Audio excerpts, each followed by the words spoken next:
যেভাবে মানুষের দীর্ঘদিন ভালো সময় থাকে না, সেভাবে মানুষের কাছে দীর্ঘদিন খারাপ সময়ও থাকে না। হ্যাঁ, কিছু সময় আসবে আপনার সামনে মনে হবে দুনিয়ার সমস্ত দরজা বন্ধ হয়ে গেছে, কিন্তু আপনার ঈমান হতে হবে দুনিয়ার দরজা বন্ধ হয়েছে, আমার যিনি রব ইনার রহমতের দরজা কখনো বন্ধ হয় না। একটা কথা মনে রাখবেন, রাত যত লম্বা হোক সকাল কিন্তু সুনিশ্চিত। খারাপ সময় যত দীর্ঘ হোক আপনি মনে রাখতে হবে আপনার ভালো সময় সামনে আসতেছে। এজন্য খারাপ সময়ে নিজেকে একটু অন্ধকারের মধ্যে রেখে পরিবর্তন করার চেষ্টা করেন, নিজে একটু ধৈর্য ধারণ করার চেষ্টা করেন, আল্লাহ দয়ার উপরে নিজের ঈমানকে শক্ত করার চেষ্টা করেন। কারণ মনে রাখবেন, স্বর্ণকে যত জ্বালানো হয় তার রংটা তত বেশি গাঢ় হয়। কথা বলেন ঠিক না? আপনি স্বর্ণকে যত জ্বালাবেন পুরাবেন তত বেশি তার রংটা গাঢ় হবে, খাঁটি হবে। স্বর্ণ খাঁটি হয় জ্বালানোর পরে। ঠিক তেমনিভাবে যখন আপনার জিন্দেগিতে খারাপ সময় আসবে আপনি মনে রাখবেন আল্লাহ আপনাকে তৈরি করছেন ভালো সময়ের জন্যে। এই সময়কে যদি আপনি ধৈর্য ধারণ করে যদি আপনি মোকাবেলা করতে পারেন, ভালো সময় আপনার সামনে আসতেছে। আপনি তো মনে করছেন ওই খারাপ সময়ে দুনিয়ার দরজা বন্ধ হয়ে গেছে। হ্যাঁ, দুনিয়ার দরজা বন্ধ হয়েছে, আল্লাহর রহমতের দরজা নয়। এজন্য আপনি দেখেন হযরতে মূসা কালিমুল্লাহ আলাইহিস সালামের দিকে তাকিয়ে, যে মূসা কালিমুল্লাহ যখন ফেরাউন থেকে বাঁচার জন্যে নিজের কওমকে নিয়ে যখন দৌড়ানো শুরু করেছে সামনের দিকে, উনি দৌড়িয়ে সামনে গেলেন, সামনে দেখছেন নদী, নীল নদ, আর পেছনে আসতেছে ফেরাউনের বাহিনী। তখন উনার উম্মতরা বলা শুরু করেছে, মনে হয় ধরা পড়ে গেলাম। মূসা কালিমুল্লাহ সেদিন বলেছেন, না না, দুনিয়া মনে করছে আমাদের সাথে কেউ নাই, কিন্তু আমি তোমাদেরকে বলছি আমাদের সাথে আমার রব আছে। আমরা মনে করছি সামনে কোনো রাস্তা নাই, কিন্তু আমার রব জানেন কিভাবে রাস্তা করে দিতে হবে। আমাদের চোখে দেখতেছি আমাদের সামনে অন্ধকার, আমরা ধরা পড়ে যাব, কিন্তু কিভাবে উদ্ধার করতে হয় আমার রব ভালো করেই জানেন। কেউ কি চিন্তা করেছে নদীর উপরে একটা বাড়িতে ব্রিজ হয়ে যাবে? কিন্তু মূসা কালিমুল্লাহর জন্য আল্লাহ রাস্তা বানিয়ে দিয়েছেন মুহূর্তের মধ্যে। আমাদের চোখের সামনে কোনো রাস্তা নাই, কিন্তু আমার রবের সামনে তো সমস্ত রাস্তা। আপনি আপনার জিন্দেগিটা নিয়ে একবার চিন্তা করেন, যেটা নিয়ে আপনি আজকে অভিযোগ করছেন, যেটা নিয়ে আপনার আজকে হতাশা, আপনি ডিপ্রেশনে আছেন, আপনি চিন্তিত, আপনার যখন সময় খারাপ যাচ্ছে তখন আপনি মানুষ চেনা শুরু করেছেন, অর্থের সংকট যখন শুরু হয়েছে আপনি তখন দুনিয়া চেনা শুরু করেছেন, আপনি যখন বিপদে পড়ে গেছেন আপনি বন্ধু চিনতে পেরেছেন। এই সমস্ত খারাপ সময় যদি আপনার সামনে না আসতো তাহলে আপনি দুনিয়া বুঝতেন না। আপনি দুনিয়াকে একটা কোলাহল মনে করতেন, আপনার মতো মনে করতেন। দুনিয়া কত কঠিন আপনি বুঝতে পারতেন না।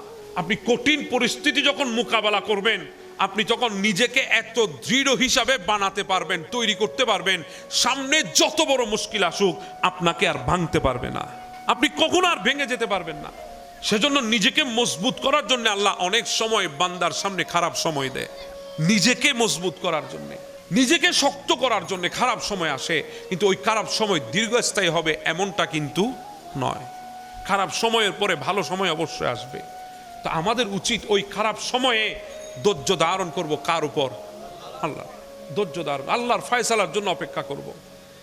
আপনি মনে করছেন ওই খারাপ সময়ে আমি আজকে দোয়া করছি, কান্না করছি, আমার দোয়া তো আল্লাহ কবুল করছে না মনে হয়। আজকে আমি বিপদে পড়ে গেছি, হয়তো আল্লাহ আমার উপর অসন্তুষ্ট মনে হয়। না, আল্লাহ অসন্তুষ্ট হয়েছে বলে আপনাকে বিপদে ফেলেছেন এমনটা না। আপনার দোয়া কবুল করছেন, আল্লাহ আপনার উপর অসন্তুষ্ট হয়েছে এই জন্য না। কারণ একটা কথা মনে রাখবেন, আল্লাহ বান্দার জন্য দয়ার ঝুলি নিয়ে বসে আছে। শুধু বান্দা চাইতে দেরি হয়, আল্লাহ কিন্তু দিতে দেরি করেন না। হ্যাঁ, কিছু কিছু সময় আমার আল্লাহ আপনাকে দেরিতে দেন, কেন জানেন? আপনাকে বুঝানোর জন্যে, আপনাকে ভাবানোর জন্যে, আপনাকে একটু চিন্তা করার জন্য সুযোগ দেন। যে দুনিয়ার প্রেমে পড়ে রবকে ছেড়ে দিয়েছেন, আজকে দুনিয়া আপনাকে ভুলে গেছে, আপনাকে আবার কিন্তু রবের সামনেই ফেরত আসতে হয়েছে।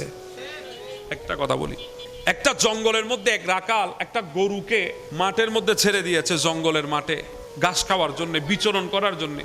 একটা বাঘ গরুটাকে দেখছে, হঠাৎ বাঘ শিকার করে বসে আছে। বাঘকে যখন দেখেছে গরুটা দিছে দৌড়, সামনে দৌড়াতে দৌড়াতে গরুটাও দৌড়াচ্ছে, পেছনে বাঘটাও দৌড়াচ্ছে। গরু তো আর বাঘের সাথে দৌড়ে পারবে না। সামনে যখন দেখছে গরুটা একটা বিশাল একটা খাত, যেখানে কাদা আছে, গরুটা জানে ওখানে লাফ দিলে গেড়ে যাবে। গরুর যত শক্তি আছে তত শক্তি দিয়ে লাফ দিয়েছে, এরপরেও কাদার মধ্যে ওই খাদের মধ্যে লাফ দেওয়ার পরে গরুটা কাদার ভেতরে আটকে গেছে। বাঘ যখন দেখেছে সামনে কাদ, সে নিজেকে সামলাতে চাইলো, কিন্তু স্পিড বেশি থাকার কারণে সে গড়াগড়ি করে পড়ে গেছে। আচ্ছা, সে গড়াগড়ি পড়ার কারণে সে একটু পাড়ের কাছাকাছি পড়ছে, আর গরু যখন ইচ্ছা করে লাফ দিয়েছে সে তো একটু দূরে গিয়ে পড়েছে। তো তাদের মধ্যে একটা জায়গার ব্যবধান আছে। বাঘ চাইলে ওখান থেকে উঠে গরুকে ধরতে পারছে না, কিন্তু দুজন আটকে আছে কাদার মধ্যে। তখন বাঘ বলে, গরু তুই যদি একটু কুলে থাকতি তাহলে তো অন্তত পক্ষে একজন হইলেও বাঁচতাম। আমি তুরে খাই, আমি বাঁচতাম, তুই মরতি। এখন তো তুইও মরবি, আমিও মরবো। এখন তো বাঁচার আর কোনো সুযোগ নাই, দুজন খাদের মধ্যে আটকে গেছি, আর এখানে কেউ এসে তো আমাদেরকে উদ্ধার করবে না। তখন গরু মুচকি হেসে বলে, বাঘ তুমি মনে করছো কেউ আমাদেরকে উদ্ধার করবে না, কিন্তু শোনো আমি তোমাকে একটা কথা বলি, তোমার কি কোনো মালিক আছে? বাঘ বলে, আমার মালিক কে থাকবে আবার? আমি গোটা জঙ্গলের মালিক, আমি গোটা জঙ্গলের মালিক, আমার সামনে দাঁড়াবে এমন দুঃসাহসত কারণে আমার মালিক কে আবার? গরু বলছে, এটা তোর আর আমার মধ্যে তফাৎ। তোর মালিক নাই, কিন্তু আমার মালিক আছে। তোর মালিক নাই, আমার মালিক আছে। এজন্য আমি একটু ধৈর্য ধারণ করব, অপেক্ষা করব। তবে শোন, বেশিক্ষণ আমাকে এখানে থাকতে হবে না। সময় যখন আসবে আমার মালিক আমাকে খুঁজতে খুঁজতে এখানে আসবে, তখন আমাকে এখান থেকে মুসিবত থেকে বের করে নিয়ে যাবে, তোকে কিন্তু পিটিয়ে মারবে। হ্যাঁ, আমি এটাই বোঝাতে চাচ্ছি, আপনি আজকে জিন্দেগি নিয়ে পেরেশান, আপনি ভুলে গেছেন আপনার একজন মালিক আছে। সময় যখন আসবে, যত বড় বিপদে আপনি পড়েন, ওখান থেকে উদ্ধার করনেওয়ালা একজন আছে না নাই? শুধু আমাদের তাওয়াক্কুল করে বসতে হবে ওনার উপরে, আমাদের জিন্দেগির তাওয়াক্কুল ওনার উপরে হবে। আমরা যখন ওনার উপর তাওয়াক্কুল করে বসবো, তখন যত বড় সমস্যা হোক সেটা সমাধান হবে। আমার নজরিয়ায় আমি দেখতেছি সমাধান নাই, কিন্তু আমার আল্লাহর কুদরতের নজরে এমন কোনো সমস্যা নাই যেটার সমাধান নাই। কথা বলেন ঠিক না? আমার নজরে সমস্যার কোনো সমাধান আমি দেখছি না, কিন্তু আমার আল্লাহর কুদরতের নজরে সমস্ত সমস্যার সমাধান আছে। এজন্য আমাদেরকে একটু ইস্তেকামত করে বসতে হবে, একটু তাওয়াক্কুল আল্লাহর উপর আপনাকে করতে হবে। কিছু সময়ের জন্য হলেও আপনার জিন্দেগি নিয়ে এত পেরেশান হওয়া যাবে না, জিন্দেগি নিয়ে এত চিন্তিত হওয়া যাবে না। আমি আপনাদেরকে তিনটা কথা বলে আমার কথা শেষ করব। একটা হচ্ছে, আপনি যখন দুনিয়ায় চলবেন তখন আপনাকে আপনার নজর এবং নজরিয়াকে পরিবর্তন করতে হবে। আপনার নজর এবং নজরিয়াকে চেঞ্জ করতে হবে। আপনি যদি নজর এবং নজরিয়া চেঞ্জ না করেন তাহলে আপনার জিন্দেগি চলবে না। এবার যদি আপনি বলেন নজর কীভাবে চেঞ্জ করব, এখন আমাদের নজর তো ওইদিকে, এদিকে নাই। আমাদের নজর হলো কোথায়? ওই বান্দা 10 তলা বিল্ডিং বানাই ফেলছে, আমি এখন ওইখানে পড়ে আছি। এবার বলেন আপনার জুবান দিয়ে শুকর আসবে? আপনি আপনার জিন্দেগি নিয়ে সন্তুষ্ট থাকতে পারবেন না। আপনাকে চিন্তা করতে হবে, বান্দা ওখানে গেছে, ওটা না, নিচের দিকে তাকাবেন, ওর চাইতে তো আমি ভালো আছি। আল্লাহ শুকর আসবে কি আসবে না? ওই জিন্দেগি নিয়ে কখনো অভিযোগ আসবে না। ওই জিন্দেগির উপর আপনি কখনো অভিযোগ আর করতে পারবেন না। আল্লাহর নিয়ামতের শুকরিয়া আদায় করবেন, আপনি ওই জিন্দেগি নিয়ে আর কখনো কোনো সময় আপনি অভিযোগ করতে পারবেন না। এজন্য আপনার নজর পরিবর্তন করেন, ওইদিকে না, এইদিকে তাকাবেন। আপনি আজকে যে জিন্দেগি নিয়ে এত হতাশ, আপনি একবার চিন্তা করেন আপনার চাইতে খারাপ অবস্থায় মানুষ আছে না নাই?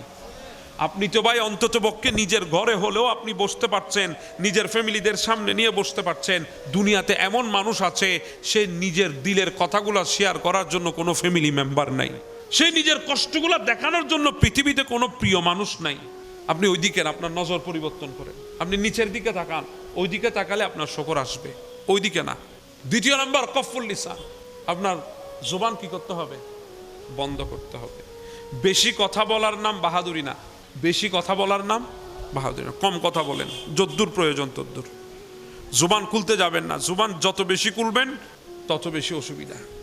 এজন্য আমার নয় বলেছে, দুইটা জিনিসের গ্যারান্টি দিয়ে দাও, আমি তোমাদের জন্য জান্নাতের গ্যারান্টি হবে। একটা জুবানের গ্যারান্টি আর একটা লজ্জাস্থানের গ্যারান্টি। কারণ মানুষ গুনাহ করে এই দুইটা জিনিস দিয়ে। এজন্য আপনার জুবানকে বন্ধ করে দেন, আপনি চুপ হয়ে যান। যতই পরিস্থিতি কঠিন হোক আপনি চুপ হয়ে যান, দেখবেন পরিস্থিতি একদম সহজ হয়ে যাবে আপনার জন্যে। তৃতীয় নাম্বার, আমার যা আছে তা নিয়ে সন্তুষ্ট থাকা। আল্লাহ আমাকে যদ্দূর রেখেছেন তদ্দূর আমার জন্য কাফি। আল্লাহ চাইলে তো আমাকে এর চাইতে আরো বেশি খারাপ রাখতে পারতেন না। আমার যদ্দূর দরকার আল্লাহ আমাকে তদ্দূর দিয়েছেন। আল্লাহ যদ্দূর প্রয়োজন আপনাকে তদ্দূর দিয়েছে। আপনি সম্পদ পান নাই বলে আফসোস করবেন না। হয়তোবা এমন হতো ওই সম্পদ আপনাকে অহংকারী করে আপনার আমল জ্বালিয়ে দিত। ওই সম্পদটা পেলে আপনার ভেতরে তাকাব্বুরি আসতো, আপনার আমলকে নষ্ট করে দিত। ওই সম্পদ আপনার হাতে আসলে হয়তো এমন হতো আপনি দিন থেকে নিজেকে দূরে সরিয়ে ফেলতেন। আপনার যদ্দূর আছে তদ্দূর নিয়ে আপনি সন্তুষ্ট থাকেন, যদ্দূর আছে তদ্দূর নিয়ে আপনি রাজি থাকেন। বেশির দরকার, আর যত বেশি থাকবে জবাব তত বেশি দিতে হবে। যার নাই এর কোনো জবাব আসেনি নাই। আর যার থেকে নাই তার টেনশনও নাই, তার চিন্তাও নাই। সে একদম সুখের সাগরে বাঁচতেছে, কারণ সে পড়ার সাথে সাথে ঘুম। শুইতেছে কোথায়? রাস্তার উপরে। মনে হইতেছে সে সবচেয়ে দামি খাটে ঘুমাচ্ছে, শোয়ার সাথে সাথে ঘুম চলে আসছে। আর যিনি সবচেয়ে দামি খাটে শুয়েছে তাকে গিয়ে জিজ্ঞেস করেন ঘুমের ওষুধ 2টা খাওয়ার পরেও ঘুম আসতেছে না। আপনি সুখ কাকে বলবেন? বলেন সুখ কাকে বলবেন আপনি? এখন 20 তলা বিল্ডিং এর মালিকের কাছে সুখ আছে না? সুখের নাম টাকা না, সুখের নাম সম্পদ না, সুখের নাম সুসময় না। সুখের নাম হচ্ছে সেটা যে যার আছে যদ্দূর আছে তদ্দূর নিয়ে সন্তুষ্ট থাকতে পারা, এটাই হলো সুখ। আমরা যত পাই তত চাই, এজন্য আমাদের জীবনে কোনো সুখ নাই। আমরা যত পাই তত চাই, সুখ আমাদের কাছে নাই। আপনি যখন চাওয়া বন্ধ করে দেবেন, আপনি যখন যা আছে তা নিয়ে সন্তুষ্ট থাকবেন, দেখবেন আপনার প্রতিটা জিন্দেগির সময় আপনার কাছে সুখীময় মনে হবে। আপনার প্রতিটা জিন্দেগির পদক্ষেপ আপনার কাছে শান্তির মনে হবে।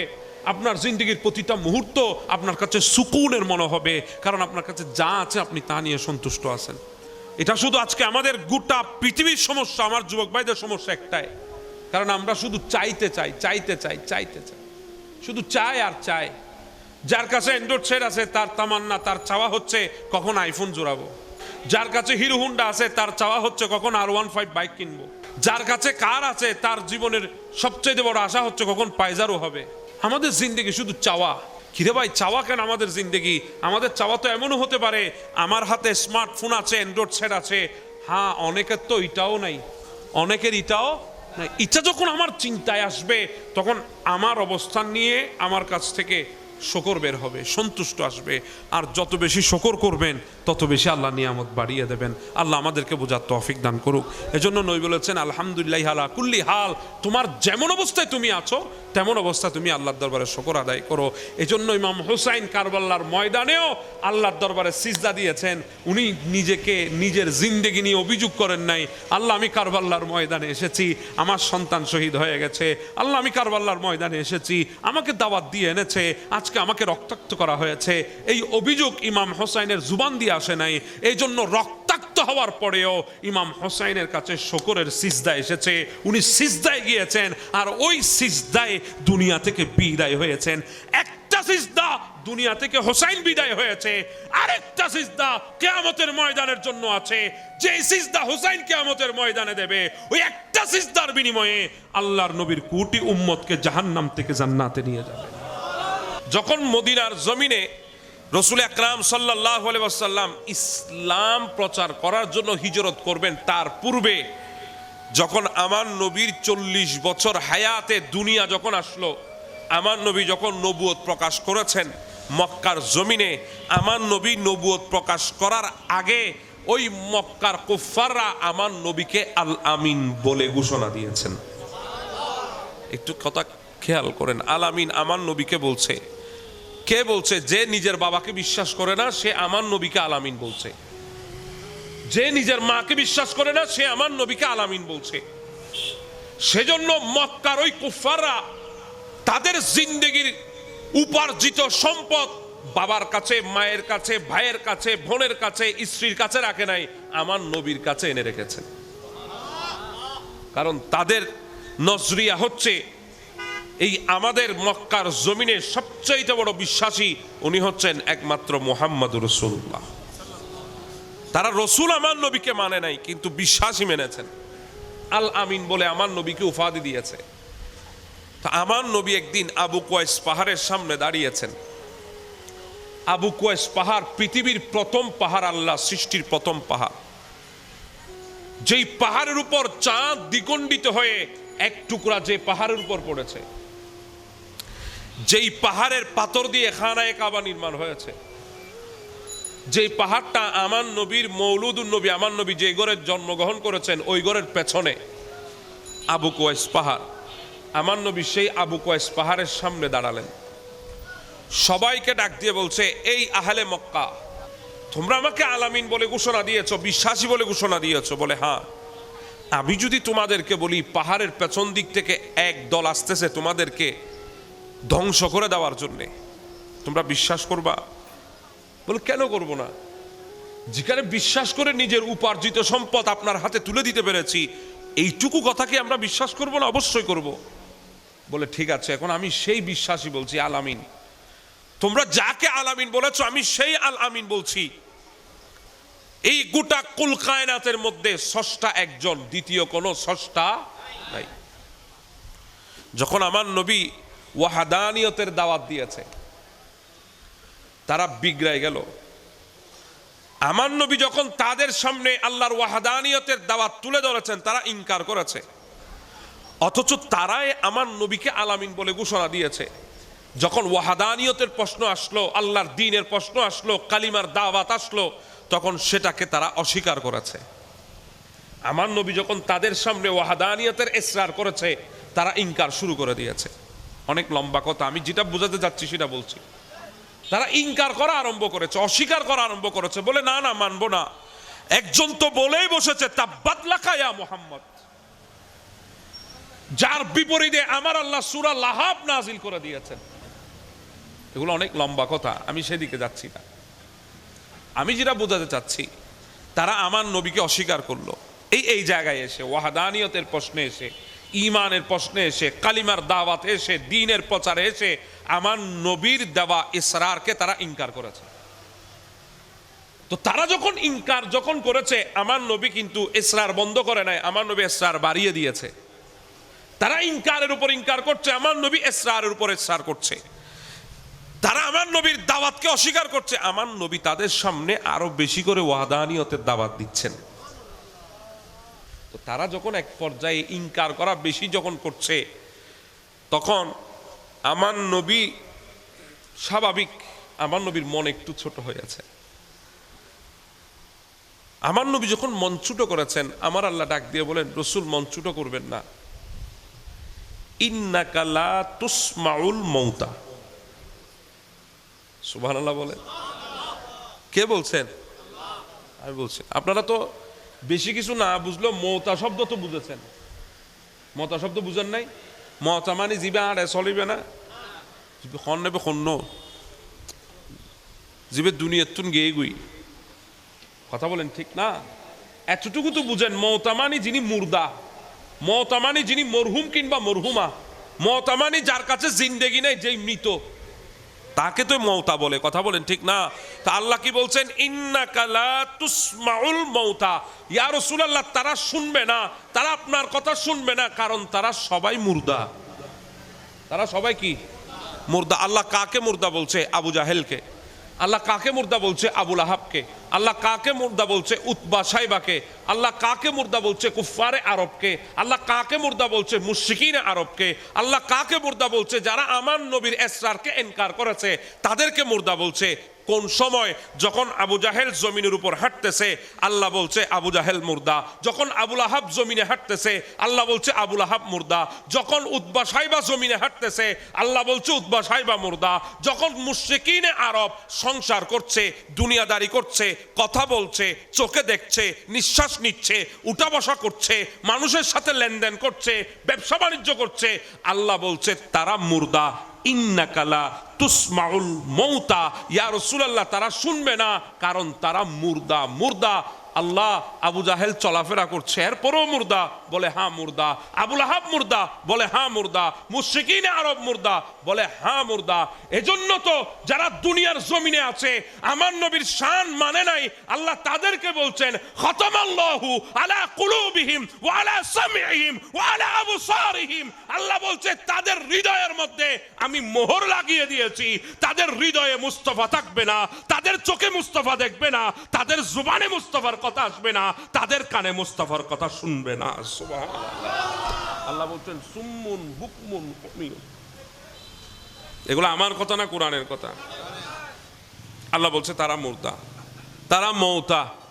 তারা দুনিয়াদারি করছে, এরপর আল্লাহ বলছে তারা মুর্দা। তারা কথা বলছে, এরপর আল্লাহ বলছে তারা মুর্দা। কারণ কি? শুধুমাত্র আমার নবীর কথা শুনে নাই। কার কথা শুনে নাই? নবীর কথা শুনে নাই, নবীর দাওয়াতকে ইসরারকে ইনকার করেছে। আল্লাহ বলছেন না ইন্নাকা লা তুসমাউল মৌতা, তারা মুর্দা, তারা মৃত, দুনিয়াদারি করার পরেও মৃত, কথা বলার পরেও মৃত, চোখে দেখার পরেও মৃত, নিঃশ্বাস নেওয়ার পরেও মৃত, হাত বিট সক্রিয় থাকার পরেও মৃত, তারা মুর্দা, তারা মুর্দা, তাদের কাছে জিন্দেগি নাই। হ্যাঁ, যারা মুস্তাফার কথা শুনে নাই আল্লাহ তাদেরকে বলছে তারা মুর্দা। আর যেখানে মুস্তাফার কথা শুনে ওয়াফাদারির শহীদ উহুদের ময়দানে সৈয়দুস শুহাদা আমির হামজা নিজের শরীরকে 700 টুকরা করেছে, দুনিয়া তাকে মুর্দা বলার আগে আল্লাহ বলছে ওয়ালা তাকুলু লিমান ইউকতালু ফি সাবিলিল্লাহি আমওয়াত বাল আহিয়া। যারা নবীর প্রেমে জান দিয়েছে তাদেরকে মৃত বলো না, মৃত বলা তো দূরের কথা, মৃত বলে ধারণাও করা যাবে না। সুবহানাল্লাহ। এবার বলেন জিন্দেগির নাম মুস্তাফার ওয়াফাদারি, জিন্দেগির নাম কি? হার্টবিট চললেই জিন্দেগি না, চোখে দেখলেই জিন্দেগি না, শ্বাস নিঃশ্বাস নিলেও জিন্দেগি না। জিন্দেগির অপর নাম হচ্ছে মুস্তাফার ওয়াফাদারি। আমার নবীর ওয়াফাদার যে হবে সে জিন্দেগি পাবে। কথা বলে আমি কি বুঝাতে পারতেছি কথা? যে আমার নবীর ওয়াফাদারি থেকে খারেজ হয়ে যাবে সে জিন্দেগি থাকার পরেও সে মুর্দা হয়ে যাবে। জি কথা বলেন ঠিক না বে ঠিক? এজন্য আমরা আল্লাহর ওলিদেরকে জিন্দা বলি কেন জানেন? চাই মুস্তাফার ওয়াফাদার জমিনের উপরে হোক সে জিন্দা, চাই মুস্তাফার ওয়াফাদার জমিনের ভেতরে হোক সে সেখানে জিন্দা। আর একটু জোরে বলেন না সুবহানাল্লাহ। এবার যদি আসি ইমাম হুসাইনের বেলায়, ইমামে আলী মাকামের বেলায় যদি আসি, যিনি নিজের জিন্দেগি একমাত্র আমাদের জন্য মুস্তাফার উম্মতের জন্য কুরবান করেছেন, তার বেলায় যদি আসে কথা কেমন হবে? যাকে আমার নবী সবচেয়ে বেশি মোহাব্বত করেছেন, এখানে আমির হামজা আমার নবীকে মোহাব্বত করে জান দিয়েছে, আর ওখানে কারবালার ময়দানে আমার নবী যাকে বেশি মোহাব্বত করেছে সেই হুসাইন জান দিয়েছে। তফাৎ আছে না নাই? কি বলেন আছে না নাই? এবার হুসাইনের বেলায় কথা কেমন হবে? এবার কি আপনারা কি মনে করেছেন ইমামে আলী মাকাম 61 হিজরিতে কারবালার ময়দানে এমনে এমনে জান দিয়েছে? এটা মুস্তাফার নবুয়তের দিলের আকাঙ্ক্ষা ছিল, আমার নবীর দিলের চাহত ছিল হুসাইন আমার উম্মতের জন্য জান দিক। কথা বুঝেন না মনে হয়? আমরা জান দিই মুস্তাফার দিল পাওয়ার জন্য, আর হুসাইন জান দিয়েছে মুস্তাফার দিলকে জয় করার জন্য।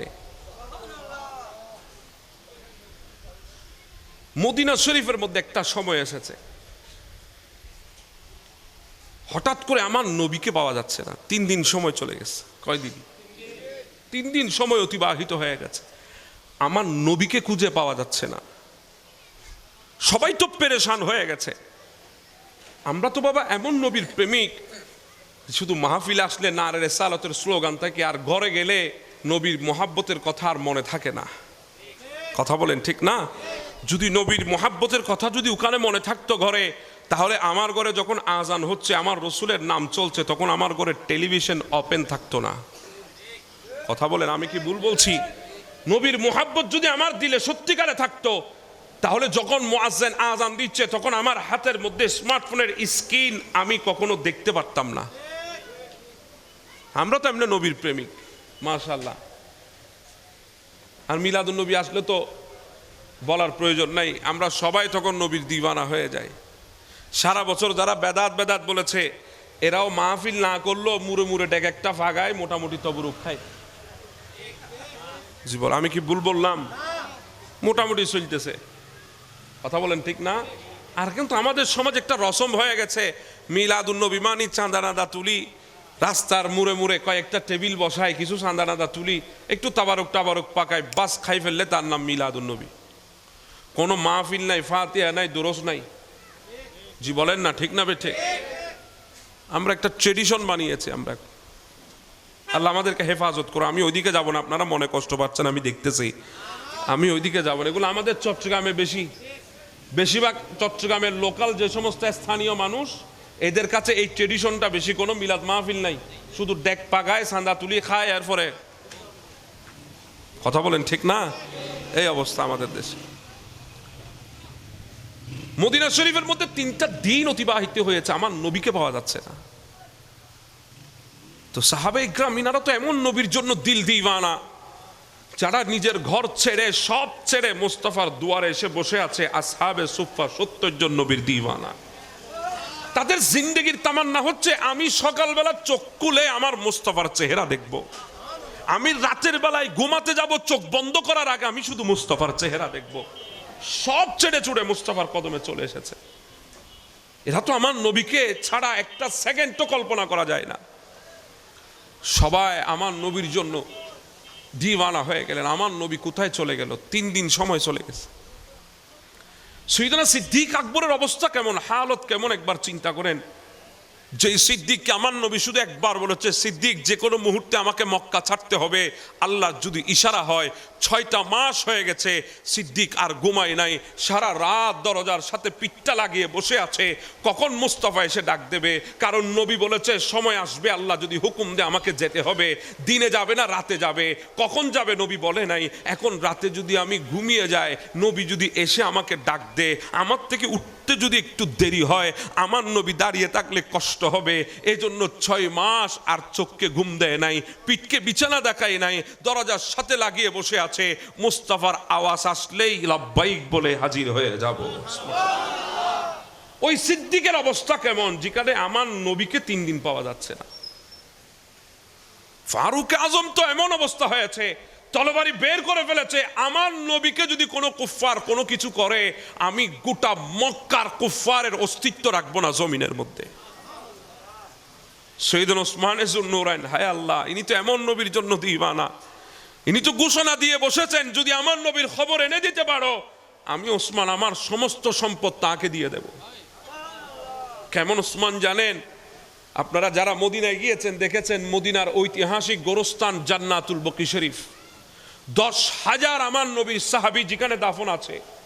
যেই জান্নাতুল বকি শরীফের মধ্যে সৈয়দা তৈয়বা তাহেরা জাহেরা ফাতেমাতুজ জাহরা রাদিয়াল্লাহু তাআলা আনহার মাজার শরীফ, যেই জান্নাতুল বকিতে, যেই জান্নাতুল বকিতে ইমাম হাসানে মুজতাবা আলাইহিস সালামের মাজার শরীফ, যেই জান্নাতুল বকিতে জয়নুল আবেদিন সাজ্জাদ বিমার আলী আওসাদ রাদিয়াল্লাহু তাআলা আনহুর মাজার শরীফ, যেই জান্নাতুল বকিতে উম্মুল মুমিনিন সৈয়দা আয়েশা সিদ্দিকা রাদিয়াল্লাহু তাআলা আনহার মাজার শরীফ, যেখানে আমার নবীর 10,000 সাহাবী শাহিত, সেই জান্নাতুল বকি এটা ইহুদির মিলকিয়তে ছিল, ইহুদির জায়গা ছিল। এই জায়গাটা আমার নবী একদিন ফজরের নামাজ পড়ে ওই জান্নাতুল বকির খালি জায়গা দিয়ে হেঁটে আমার নবী আসছিলেন।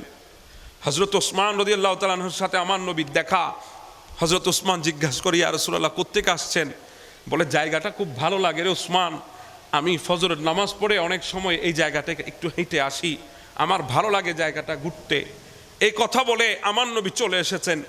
আমার নবী এসে হুজুরে পাকের মধ্যে বসতে পারে নাই, পেছনে পেছনে হযরত ওসমান যুন্নুরাইন চলে এসেছেন।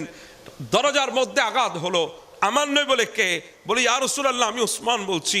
তুমি কোত্থেকে এসেছো? আবার বলি, ইয়া রাসূলুল্লাহ একটা কাগজ নিয়ে এসেছি আপনার খেদমতে। বলে, কি কাগজ? বলি, ইয়া রাসূলুল্লাহ যেই জায়গাটা আপনি কিছুক্ষণ আগে ঘুরে এসেছেন, আমি ওই জায়গাটা খরিদ করে আপনার জন্য নিয়ে এসেছি। ওসমান, আমি তো বললাম ভালো লাগে, আমি তো খরিদ করতে বলি নাই। বলি, ইয়া রাসূলুল্লাহ যেই জায়গাটা মুস্তাফার ভালো লেগেছে ওটা তো ইহুদির মিলকিয়তে থাকতে পারে না, আমি সেটা মুস্তাফার জন্য হাদিয়া নিয়ে এসেছি। সে জান্নাতুল বকি শরীফ, যেখানে হযরত ওসমান রাদিয়াল্লাহু তাআলা আনহুর মাজার শরীফ আছে। সে ওসমান ঘোষণা দিয়েছেন, যদি নবীর কথা যদি আমাকে এনে দিতে পারো, আমার নবীর খুঁজ যদি এনে দিতে পারো, আমার নবীর সন্ধান যদি আনতে পারো, সম্পদ দান করে দেব। হযরত মাওলা আলী শের খুদা কত বড় বীর পালোয়ান ছিলেন, এক হাতে খায়বরের দরজা যিনি নিয়ে ফেলেছেন। পরবর্তী 40 জন সাহাবীরা যেটাকে তুলতে পারে নাই, এত বড় শেরে খোদা, ইনি তো হাত পা ছেড়ে দিয়েছে। মনে হচ্ছে পৃথিবীতে আছোনার মতো দুর্বল আর কেউ নাই, শুধু আমার নবীর জন্যে। আবু বকর ডাক দিয়ে বলে, ওমর বসে থাকলে হবে না, এখানে নবীকে পাওয়া যাবে না, চল আমরা মদিনার শহরের বাহিরে চলে যাব। আমার নবীকে কুস্তে কুস্তে মদিনার শহরের বাহিরে চলে এসেছেন। খন্দক ফেলে আর একটু ভেতরে চলে এসেছে। হঠাৎ দেখছে একজন রাখালকে। হযরত আবু বকর ডাক দিয়ে বলে, রাখাল, তুমি কি আমার নবীকে দেখেছো? বলে, আমি তো আপনাদের নবীকে চিনি না, তবে হ্যাঁ, একজন ব্যক্তি আজকে 3 দিন হয়ে গেল ওই পাহাড়ের চূড়ায় এমন ভাবে কান্দে, উনার কান্নার আওয়াজে আমার এই পশুর পালগুলা পর্যন্ত কাঁদে, এই ছাগল, এই ভেড়া, এই দুব্বা, এরা পর্যন্ত কাঁদছে। জানি না উনি আপনাদের নবী কিনা, তবে একটা কথা বলি, শুনেন, উনাকে একটু নিয়ে যান, কারণ ইনি 3 দিন ধরে কাঁদে, আমার পশুগুলাও কাঁদে। আজকে 3 দিন হয়ে গেছে আমার ছাগল, ভেড়া, দুব্বা এরা কোনো খাবার খায় না। এভাবে চললে তো তারা মারা যাবে। যান, গিয়ে দেখেন, যদি আপনাদের নবী হয়তো নিয়ে যাবেন, না হলে আপনাদের নবী না হলে উনাকে নিয়ে যান, আমি আর পারছি না। বলে, কি বলে কান্দে, একটু কি তুমি বলতে পারবা? বলে, হ্যাঁ, 2টা শব্দ বের হচ্ছে ওনার জুবান থেকে, 2টা শব্দ ওনার জুবান থেকে বের হচ্ছে, রব্বি গফির, আল্লাহ তুমি মাফ করে দাও, আল্লাহ তুমি মাফ করে দাও। আরেকটা শব্দ বের হচ্ছে, রব্বি হাবলি উম্মতি, রব্বি গফির লি কওমি, আল্লাহ তুমি আমার কওমকে মাফ করে দাও। রব্বি হাবলি উম্মতি, এই 2টা শব্দ বলে বলে তিনি কাঁদছেন। এই কথা শুনে সিদ্দিক আকবর বলে, ওমর, এটা আর কেউ না, আমার নবী। সুবহানাল্লাহ। দৌড় দিয়েছেন, দৌড় দিয়ে দেখে আমার নবী, সেই পাহাড়কে বলা হয় গারে সিজদা, যেখানে আমার নবী 3 দিন চোখের পানি ফেলে ফেলে উম্মতের জন্য কেঁদেছেন। এখনো সেই পাহাড় আছে কালের সাক্ষী হয়ে, যদি যান দেখবেন ওই পাহাড় এখনো আছে, মনে হচ্ছে এখনো মুস্তাফার চোখের পানি ওই পাহাড়ের পাথরের মধ্যে এখনো লেগে আছে। সিদ্দিক আকবর দৌড় দিয়েছেন, ওমর দৌড় দিয়েছেন, গিয়ে দেখছে আমার নবী সিজদায় পড়ে কাঁদছে। সিদ্দিক আকবর কানে কানে বলছি, ইয়া রাসূলুল্লাহ, মাথা মোবারক ওঠান না। আমি আবু বকর বলছি, আমার জিন্দেগির সমস্ত ইবাদত আপনার উম্মতের জন্য কুরবান করে দেব। আমি আবু বকরের জিন্দেগিতে যত ইবাদত আছে, আবু বকরের ইবাদত কেমন জানেন? যদি আবু বকরের একটা রাত যদি এক পাল্লায় দেওয়া হয়, গোটা পৃথিবীর উম্মতের ইবাদত এক পাল্লায় দেওয়া হলে ওই একটা রাতের সমপরিমাণ হবে না। ওই ধরনের 3টা রাত আবু বকরের আমলে আছে। কয়টা রাত? 3টা রাত। যে 3টা রাত কাটিয়েছে ওই গারে সুরের মধ্যে মুস্তাফার চেহারা দেখে দেখে। সুবহানাল্লাহ। যে রাতগুলোর জন্য হযরত ওমর বলেছে, আবু বকর, আমার জিন্দেগির সমস্ত ইবাদত দিয়ে দেব, একটা রাত আপনি আমাকে দিয়ে দেন। বলে, কোন রাত? বলে, যেই রাতগুলো আপনি ওই গারে সুরের ভেতরে গোটা রাত মুস্তাফার চেহারার দিকে নজর করেছিলেন, এমন একটা রাত দিয়ে দেন। সেই আবু বকর বলছে, আমার সমস্ত আমল দিয়ে দেব, শুধু একবার মাথা মুবারক তুলে নিয়ে, ইয়া রাসূলুল্লাহ, আমার নবী উঠাই না। ওমর ডাক দিয়ে বলে, ইয়া রাসূলুল্লাহ, মাথা মুবারক উঠান না। আপনি যেই ওমরের জন্য বলেছেন, আসমানের যতগুলা তারকা আছে তার চাইতে বেশি ইবাদত আমার ওমরের আছে। আমি সেই ওমর বলছি, ইয়া রাসূলুল্লাহ, মাথা মুবারক উঠাই দেন, আমি আমার সমস্ত ইবাদত আপনার উম্মতের জন্য কুরবান করে দেব। আমার নবী মাথা মুবারক উঠাই না। আবু বকর বলে, ওমর, বুঝে গেছি, আমাদের কথাই নবী মাথা মুবারক উঠাবে না। বলে, কাকে লাগবে? বলে, এমন একজন আছে যিনি আসলে আমার নবী মাথা মুবারক না উঠাই পারবে না। বলে, তিনি কে? বলে, তিনি আর কেউ না, তিনি সৈয়দা, তিনি তৈয়বা, তিনি জাহেরা, ফাতেমাতুজ জাহরা। উনাকে ছাড়া আমার নবীর মাথা মোবারক উঠানো যাবে না। সুবহানাল্লাহ। দৌড় দিয়েছেন মদিনার দিকে। মওলা আলী শের হুদার সাথে দেখা। আলী ডাক দিয়ে বলে, আবু বকর, আমার নবীরে পাইলেন? বলে, পাইছি, পরে কথা হবে, আগে ফাতেমাকে নিয়ে আসো। আজকে এখানে আমার আর তোমার কথা হবে না, এখানে আজকে ফাতেমাকে লাগবে। নিয়ে আসা হলো, সৈয়দাকে নিয়ে আসলেন আমার নবীর কাছে। আমার নবীর কানে কানে এসে সৈয়দা বলছি, ইয়া রাসূলুল্লাহ, মাথা মুবারক উঠান, আমি আমার সমস্ত ইবাদত আপনার উম্মতের জন্য কুরবান করে দেব। আমার নবী মাথা মুবারক উঠায় না। সৈয়দা ডাক দিয়ে বলে, ইয়া রাসূলুল্লাহ, মওলা আলীর যত ইবাদত আছে সব কুরবান করে দেব। আমার নবী মাথা মুবারক উঠায় না। এরপরে সৈয়দা জোশে চলে এসেছেন। সৈয়দা জোশে এসে বলে দিয়েছি, ইয়া রাসূলুল্লাহ, আমি মওলা আলীকে বাদ দিলাম, আমি ফাতেমাও বাদ দিলাম, আমার হাসান এবং হুসাইনকে আপনার উম্মতের জন্য কুরবান করে দেব। সুবহানাল্লাহ। এই কথা বলতে আমার নবী মাথা মোবারক উঠায় নিয়েছে। আমার নবী উঠায় সৈয়দার বাহু ধরে ফেলেছেন। ডাক দিয়ে বলে, মা ফাতেমা, তুমি কি সত্য বলেছ? আমার হাসনাইনে কারিমাইনকে আমার উম্মতের জন্য কোরবান করবা? বলে হ্যাঁ, আমার হাসনাইনে কারিমাইনকে আপনার উম্মতের জন্য কোরবান করে দেব। আমার নবী বলে, ও ফাতেমা, যদি তোমার হাসান এবং হুসাইন আমার উম্মতের জন্য কোরবান হয়, আমার উম্মতের নাজাতের গ্যারান্টি হয়ে যাবে। সুবহানাল্লাহ। হ্যাঁ, এটাই নবীর দিলের তামান্না ছিল। হুসাইন 61 হিজরিতে আমাদের জন্য জান দেবে। হুসাইন নবীকে খুশি করার জন্য 61 হিজরিতে জান দিয়েছে এমনটা না, আমার নবীর দিলের তামান্না পূরণ করে দেওয়ার জন্য হুসাইন 61 হিজরিতে কারবালার ময়দানে কোরবান হয়ে গেছেন। সেই হুসাইনের বেলায় কি বলবেন বলেন? সেই হুসাইনের বেলায় কি বলবেন? আমাকে তো বিষয় দিয়েছিল ওনার শাহাদাত, আমি ওনার শাহাদাত বর্ণনা করতে পারবো না, আমি ক্ষমা চাই। কিন্তু হোসাইন জিন্দেগি কেমন ভাবে পেয়েছে সেটা আমি একটু আপনাদেরকে বলবো। যখন 70 জনের কাফেলা করে ইমামে আলী মকাম ইমাম হোসাইনের মাথা মুবারক, আল্লাহ, তারা তো এমন নরপিচাস ওই ইয়াজিদ বাহিনী, হোসেনকে কারবালার ময়দানে শহীদ করার পর, ধর থেকে মাথা মুবারক আলাদা করার পর প্রায় 70টির মতো ওট এবং ঘোড়া, 70টির মতো, কেউ কেউ ঘোড়া বলেছেন, কেউ কেউ উট বলেছেন, ইমামে আলী মকামের শরীরের উপরে দৌড়াইছে। আর যুদ্ধের ঘোড়া সম্পর্কে আমরা সবাই জানি, যুদ্ধের ঘোড়ার নিচে কিছু লোহার পরানো থাকে যাতে খুরগুলা ক্ষয় না যায়, খুরের যাতে অসুবিধা না হয়।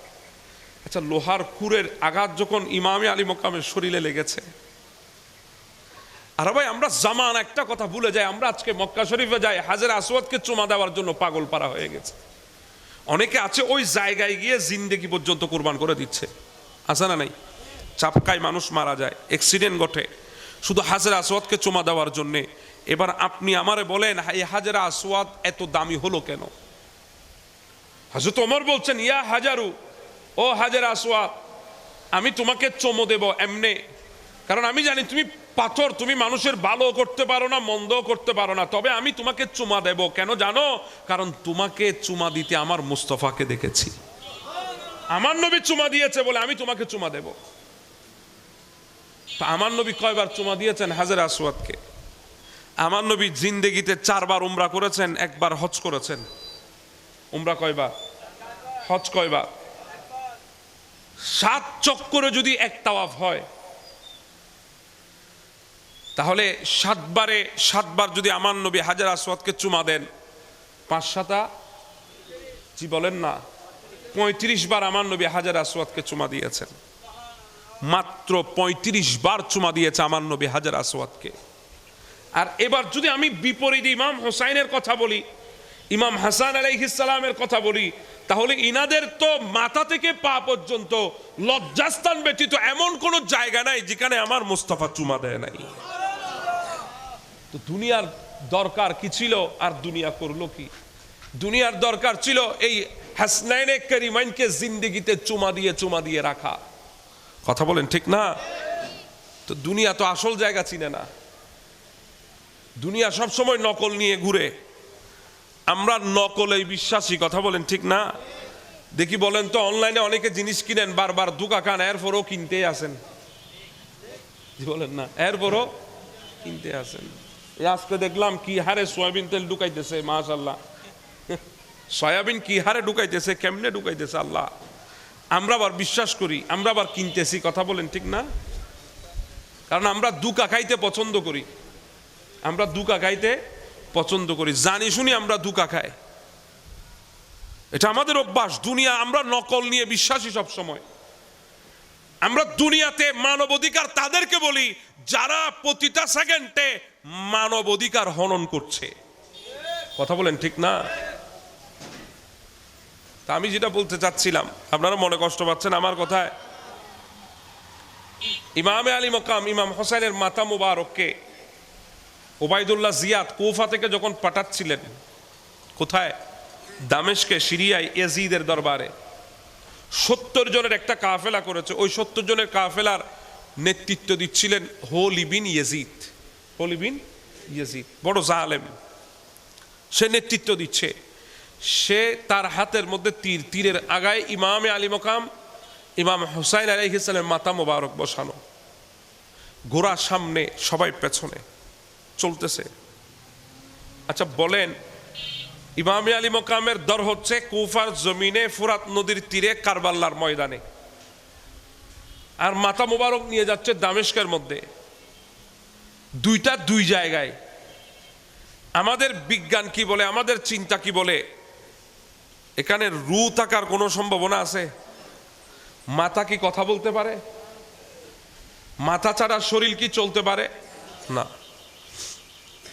একজন মানুষ যখন ব্রেন স্ট্রোক করে, আমাদের ব্রেনে যখন সমস্যা হয়, দেখা যায় মানুষটা প্যারালাইজ হয়ে গেছে। কারণ আমরা যে কথা বলছি, আমরা যে হাত নাড়ছি, একটা আঙ্গুল পর্যন্ত নাড়ার এই সিঙ্গেল পায় এখান থেকে। কোত্থেকে? মাথা থেকে। সিগন্যাল কোত্থেকে পায়? মাথা থেকে পায়। যদি মাথায় সমস্যা হয়, মানুষের অবশ হয়ে যায়, হাত অবশ হয়, পা অবশ হয়, বিভিন্ন অঙ্গ অবশ হয়। যখন ক্ষতি এখানে হয়, ক্ষতি কোথায় হয়? মাথায়। এটা তো আমরা সবাই জানি। তো সেখানে মাথা চলে গেছে, দর কি নড়তে পারবে? না। এবার মাথা যখন বডি থেকে আলাদা হয়ে গেছে, কথা কি আর বের হবে? না। একটা আর একটা ছাড়া চলা সম্ভব নয়। চলে যাচ্ছে হৌলি, 70 জনের কাফেলা বানিয়েছে। ইমামে আলী মকাম ইমাম হোসেনের মাথা মুবারক হোলির হাতে আছে। আহলে বাইতে রসুলের মহিলাদেরকে কয়েদি করে নিয়ে যাওয়া হচ্ছে। কদ্দুর যাওয়ার পর ইমামে আলী মকামের মাথাওয়ালা সেই তীরখানা যখন জমিনে পড়ে গেছে, হোলি গোড়া থেকে নেমে ওই তীরটাকে ধরে টানে, তীরটাকে তোলা যায় না। সুবহানাল্লাহ। তীর উঠে না। সবাই দাঁড়িয়ে গেছে, কিরে কি অবস্থা? বলে তীর উঠছে না তো। হোলি বলে, যাও জয়নুল আবেদিনকে ডেকে নিয়ে আসো। ইমামে আলী মকামের মেজো সাহেব জাদা ইমাম জয়নুল আবেদিন, ওনার নাম আলী আওসাত। দুনিয়া ওনাকে জয়নুল আবেদিন উপাধি দিয়েছে, কারণ উনি আল্লাহর দরবারে এত বেশি সিজদা করেছেন, উনার সিজদার মধ্যে এত সৌন্দর্যতা ছিল, দুনিয়া ওনাকে জয়নুল আবেদিন উপাধি দিয়ে বসেছে। ওনাকে ডাকা হলো না, কিন্তু ইমাম জয়নুল আবেদিন গিয়ে বলছে, আসসালামু আলাইকুম। সুবহানাল্লাহ। গোটা পৃথিবী তাকিয়ে আছে। সেদিন ইমামে আলী মকাম ইমাম হোসেনের টুট এবং উট নেড়ে জয়নুল আবেদিনের সালামের জবাব দিয়েছিলেন। সুবহানাল্লাহ। আব্বাজান উঠছেন না কেন? বলে, বাবা কিভাবে উঠবো, আমার মেয়ে সকিনা কোথায়? আমার মেয়ে সকিনা কোথায়? আমার সকিনা কোথায় একটু তালাশ করে দেখো। তখন হযরত জয়নুল আবেদিন দৌড় দিয়েছেন। জয়নব বিনতে ফাতেমাকে গিয়ে বলে, ফুফি আমার বোন সকিনা কোথায়? তালাশ করে দেখে কাফেলার মধ্যে কারো কুলে সকিনাকে পাওয়া যাচ্ছে না। সেই জন্য ইমাম হোসাইন মাটিতে গেড়ে গেছে, গোটা কাফেলা থামিয়ে দিয়েছে একমাত্র সকিনার জন্যে। এবার বলেন, হাওলি গোটা কাফেলার নেতৃত্ব দিচ্ছে নাকি আমার হোসাইন নেতৃত্ব দিচ্ছেন? সুবহানাল্লাহ। এবার বলেন আপনি এবার চিন্তা করেন। এজন্য আমার নবী আলাইহিস সালাম ইনাদের ব্যাপারে বলেছেন, আনা শাজারাতুন, আমি নবী গাছ। আমি নবী কি? গাছ। আনা শাজারাতুন, আমি গাছ। ওয়া ফাতিমাতু হামলুহা, আমার ফাতেমা হচ্ছে ওই গাছের কলি। আমি নবী গাছ, আনা শাজারাতুন। ওয়া ফাতিমাতু হামলুহা, আমি হচ্ছি ওই, আমার ফাতেমা হচ্ছে ওই গাছের কলি। ওয়া আলিয়ুন লিকা উহা, আর আমার আলী হচ্ছে ওই গাছের গোটা। সুবহানাল্লাহ। একটা গাছ হতে কিছু জিনিস লাগে, তো লাগে না? আমার নবী বলছে, আনা শাজারাতুন, আমি গাছ। ওয়া ফাতিমাতু হামলুহা, ফাতেমা কলি। ওয়া আলিয়ুন লিকা উহা, আলী হচ্ছে গোটা। আল হাসানু ওয়াল হুসাইনু সামারুহা, হাসান হুসাইন হচ্ছে ওই গাছের ফল। আর একটু জোরে বলেন না সুবহানাল্লাহ। আজকে যারা আমরা বসেছি, আমার নবী আমাদের জন্য বলেছেন, ওয়াল মুহিব্বুনা আহলাল বাইতি ওয়ারাকুহা, যারা আমার আহলে বাইতকে মহব্বত করবে তারা হবে ওই গাছের এক একটা পাতা। আর যদি গাছের পাতা হওয়া যায়, আমার নবী বলছেন, হুম ফিল জান্নাতি হাক্কা হাক্কা, যারা গাছের পাতা হবে এরা সবাই জান্নাতি। এরা সবাই কি? জান্নাতি। সেই ইমামে আলী মকামকে শহীদ করেছে তারা মনে করেছে হুসাইনকে সরিয়ে দিয়েছে, হুসাইনের নেতৃত্ব বন্ধ হয়ে গেছে। অথচ না, আমার হুসাইনের নেতৃত্ব ইমামত তখনও জমিনে ছিল, এখনো আছে, কিয়ামতের ময়দানও থাকবে। এজন্য আমার নয় বলেন গোটা জিন্দেগির সমস্ত রিশতা ছুটে যায় ইন্তেকালের পরে, কোনো রিশতা থাকে না, সব রিশতা ধ্বংস হয়ে যাবে, কোনো রিশতা থাকবে না। কিন্তু একটা রিশতা কিয়ামতের ময়দানও থাকবে, সেটা হবে যারা আমার আহলে বাইতকে মোহাব্বত করবে, সেই রিশতা। সুবহানাল্লাহ, এটা কিয়ামতের ময়দানও থাকবে। এজন্য নবী বলেছেন ইলজামু মাওয়াদ্দাতানা আহলাল বাইত, তোমরা লাজেম করো তোমাদের জন্য আহলে বাইতের মোহাব্বত, তোমরা নিজের জন্য আবশ্যক করে নাও আহলে বাইতের মোহাব্বত। যদি আহলে বাইতকে মোহাব্বত করতে পারো, ফা ইন্নাহু মান লাকিয়াল্লাহ আযজা ওয়া জাল্লা, আহলে বাইতকে মোহাব্বত করে করে করে যদি তোমরা আল্লাহ পর্যন্ত পৌঁছাতে পারো, মানে দুনিয়া থেকে যদি বিদায় হতে পারো, আমার নবী বলছেন ওয়া হুয়া ইউআদ্দুনা দাখালাল জান্নাহ বিশাফাতিনা, আমি এবং আমার আহলে বাইত তোমাদের জন্য শাফাত করে জান্নাতে প্রবেশ করিয়ে দেব। আরো জোরে বলেন না সুবহানাল্লাহ। ও জান্নাত সুপারি জুরি সাইয়ুম আল্লাহ জান্নাত দেন, এরিল খদ দেন, এরিল না খর। নবী বলছে ওয়া হুয়া ইউআদ্দুনা দাখালাল জান্নাহ বিশাফাতিনা, আমি এবং আমার আহলে বাইত শাফাত করে তোমাদেরকে জান্নাতে ঢুকাই দেব। এরপরে আমার নবী বড় শক্ত কথা বলেছেন, এখানে ওলামা বসে আছে, আমার নবী বলেছেন বড় শক্ত কথা বলেছেন আমার নবী, ওয়াল্লাযী নাফসি বিআইদিহি, আমার নবী কসম করছেন, কসম আমরাও তো কসম করি না, আমাদের মা বোন তো আরো বেশি করে আল্লাহ বিল্লাহ তাল্লাহ হতায় হতায়, আছে না নাই? কসমের সবচেয়ে উঁচু পর্যায়ের শব্দ হচ্ছে এগুলা, যেগুলো আমাদের মা বোনরা বেশি বেশি করে। পৃথিবীর কসম আমার নবীর কসমের মধ্যে তফাৎ আছে না নাই?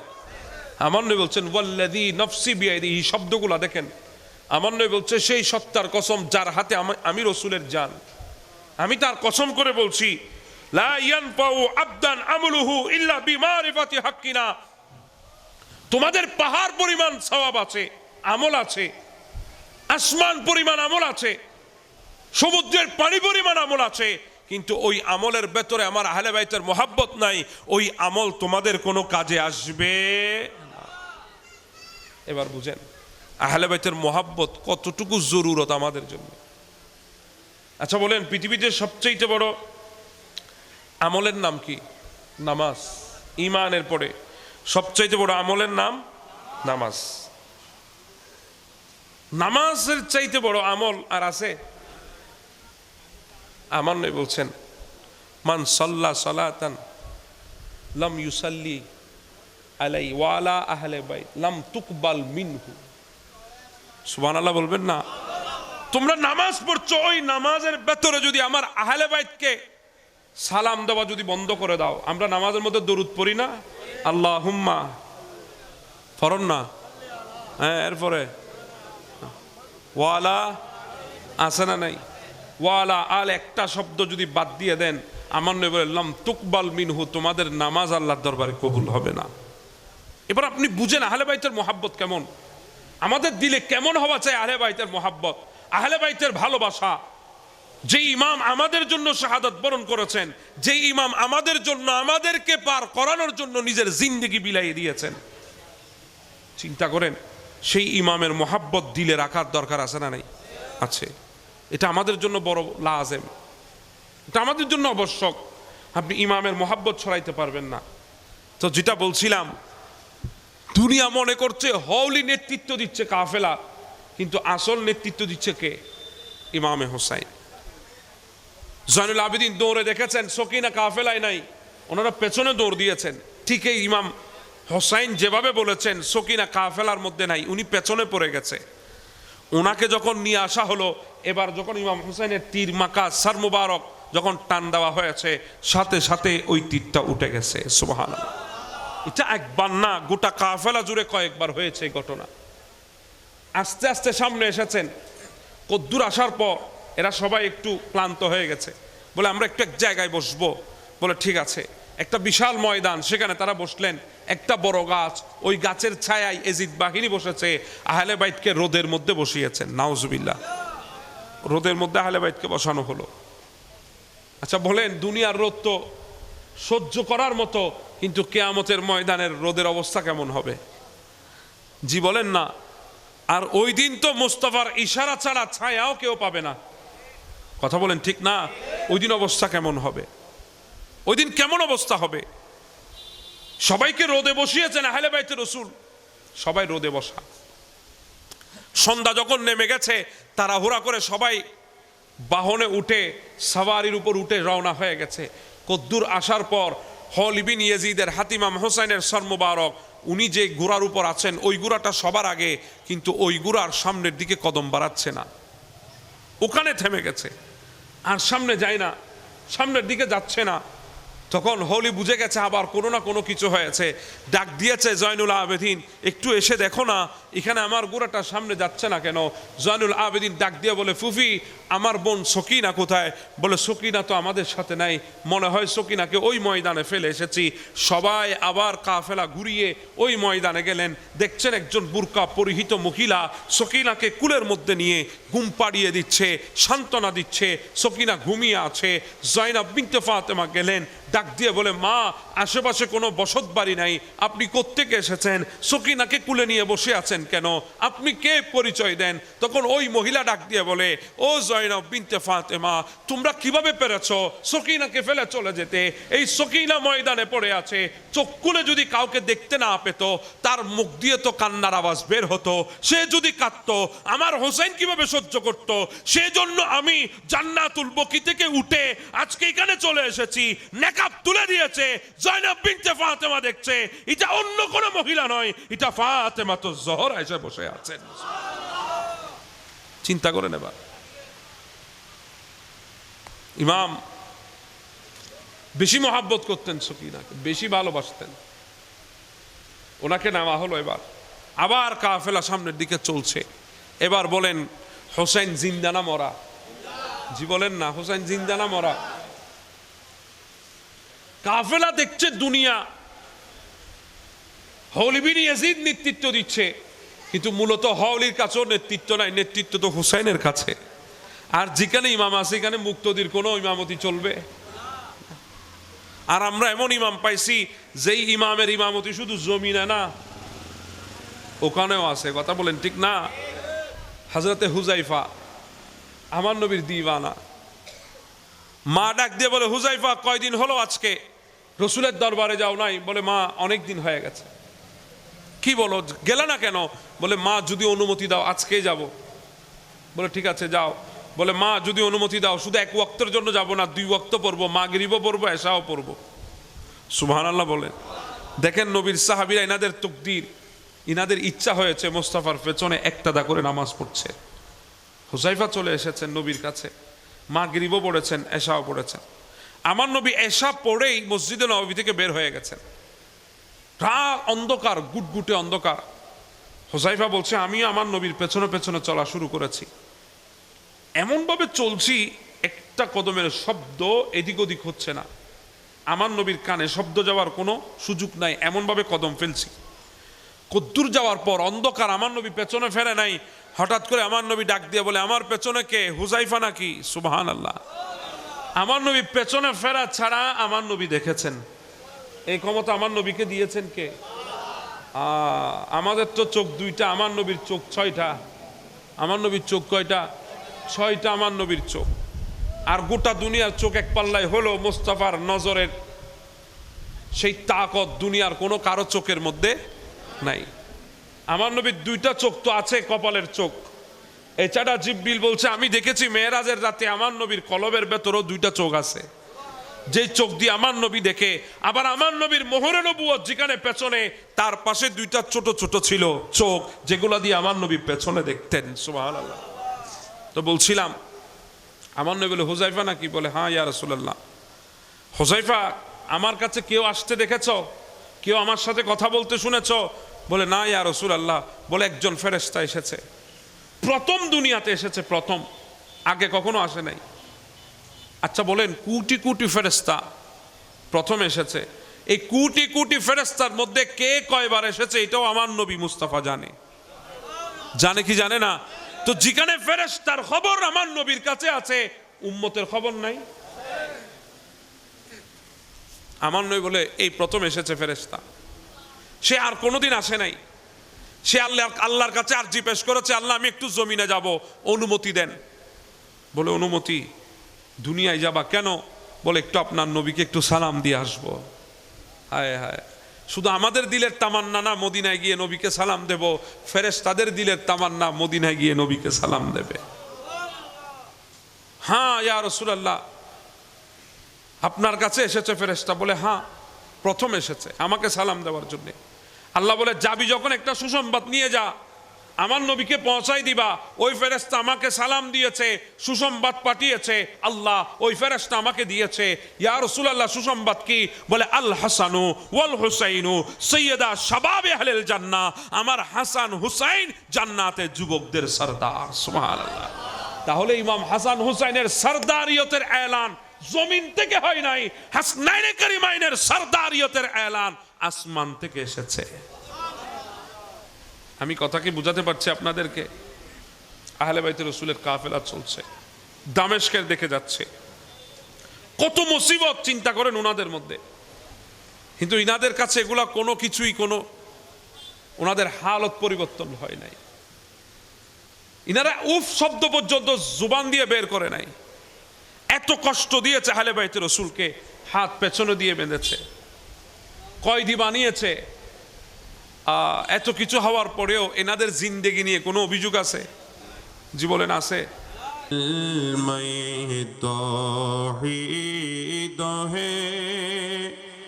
তেরি শাহাদাত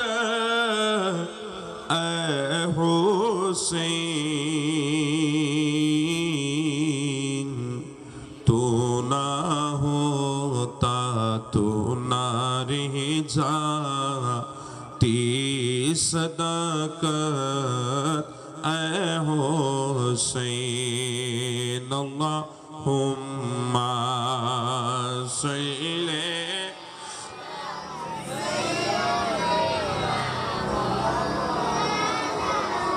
मोहम्मद वाला आले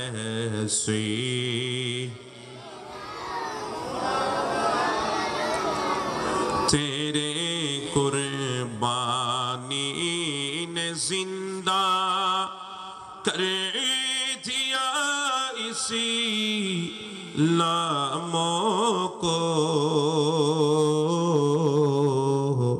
वो रहेगा ताबाद तेरी बदौलत ऐ हुसैन अल्लाहुम्मा सल्ली अला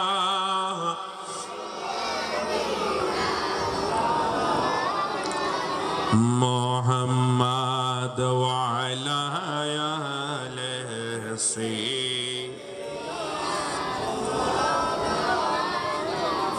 सलातुन या रसूलल्लाह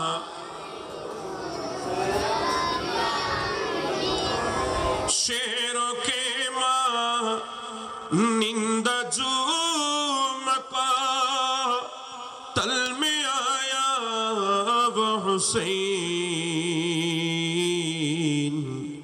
जो 72 जख्म का कर मस्कुराया वो हुसैन सलातुन या रसूलल्लाह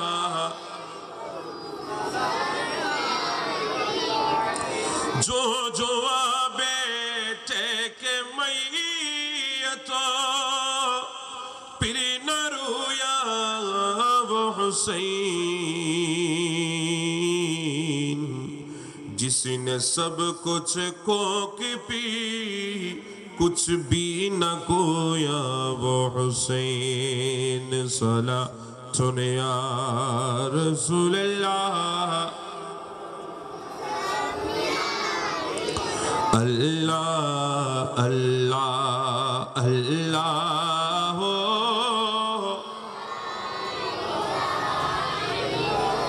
अल्लाह अल्लाह अल्लाह हो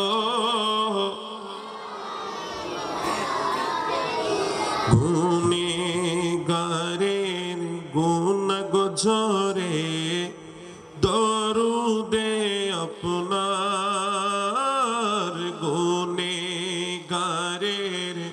গুণ গোঝরে দরুদে আপনার দয়া করে তরাইবেন, দয়া করে তরাইবেন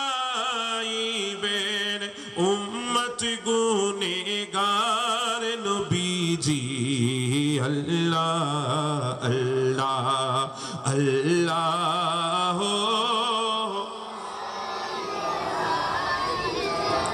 আল্লাহ আল্লাহ আল্লাহ।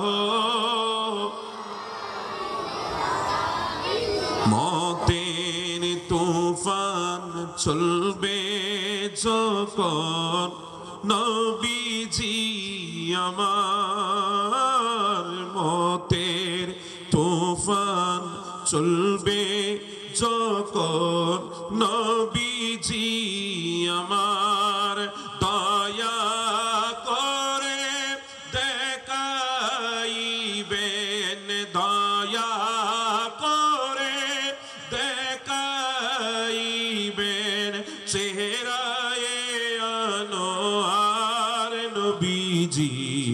আল্লাহ আল্লাহ আল্লাহ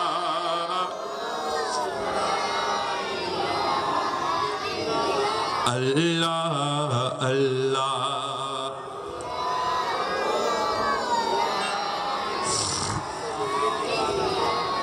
লা ইলাহা ইল্লাল্লাহু মুহাম্মাদুর রাসূলুল্লাহ। সবাই বলি সাল্লাল্লাহু। सहरा के लाले जिसी दम रुखसत हुई जहाँ से, पानी भी खून बहकर बरसात हुआ से माँ से। ज़हरा के लाले जिसी दम रुखसत हुई जहाँ से, पानी भी खून बहकर बरसात हुआ से माँ से। असगर का क्या खता थे ए ज़ालिमो बता दे, कब से तरफी रहा है पानी जरा पिला दे। करते हैं चोट करते प्यासा ही मिटी न जाए, प्यासा ही मिटी न जाए। ये लाल अपनी माँ से पानी भी खून बहकर बरसात हुआ से माँ से। ज़हरा के लाल जिसी दम रुखसत हुई जहाँ से, पानी भी खून बहकर बरसात हुआ से माँ से। जख्मों से चूरी था रंग में शब्बीर का बदन था, इब्नी अली का लाशा बेघोर बेकफ़न था। सजदों में सर कटाया उफ تک نہ کی زبان سے سجدوں میں سر کٹایا اف تک نہ کی زبان سے پانی بھی خون بہ کر برسات ہوا آسماں سے زہرا کے لال جسی دم رخصت ہوئی جہاں سے پانی بھی خون بہ کر برسات ہوا آسماں سے پانی بھی خون بہ کر برسات ہوا آسماں سے